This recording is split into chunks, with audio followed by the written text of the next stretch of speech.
Sainte Marguerite Bailly. Mais en fait, c'est quoi être saint? Jésus, lors de sa vie sur terre, nous a montré comment nous devions vivre les uns avec les autres. Il nous demande à plusieurs reprises dans la Bible de suivre son exemple. Bon, je sais pas vous, mais ma vie est loin d'être autant parfaite que celle du Christ. Mais faut s'accrocher parce qu'on peut y arriver.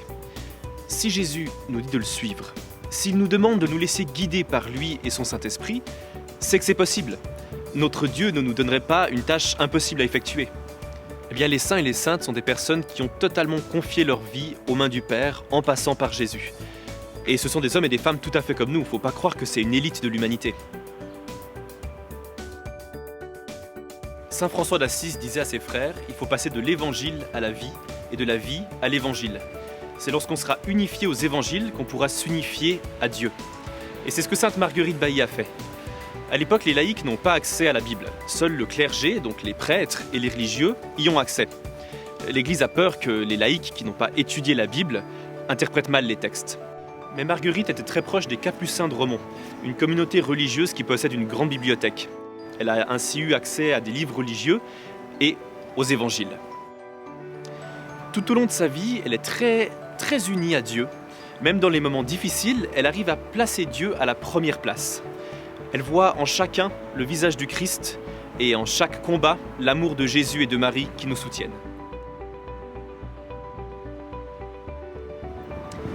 Je vous ai parlé des Capucins de Romont. Les Capucins sont des religieux qui suivent la règle de Saint François d'Assise. Ils font donc partie de la famille des franciscains.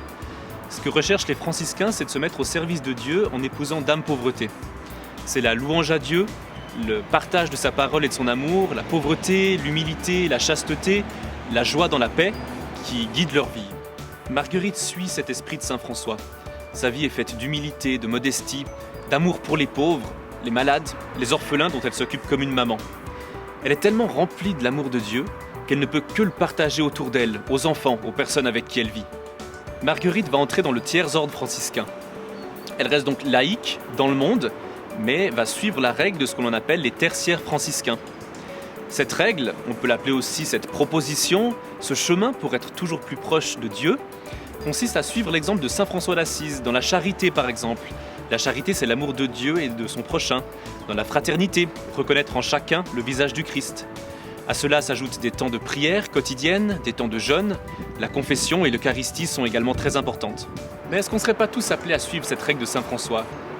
Enfin, cette règle ne serait-elle pas l'Évangile lui-même?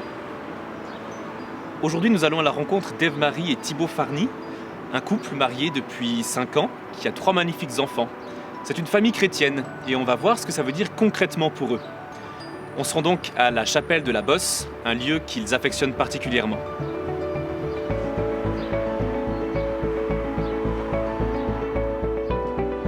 Qu'est-ce que ça signifie pour vous être marié? Avoir reçu le sacrement du mariage. La force du sacrement pour vivre notre engagement, s'engager à être fidèles l'un à l'autre tout au long de notre vie.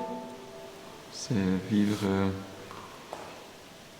en Jésus avec Jésus et en Marie avec Marie, c'est-à-dire essayer de vivre dans la sainteté comme eux.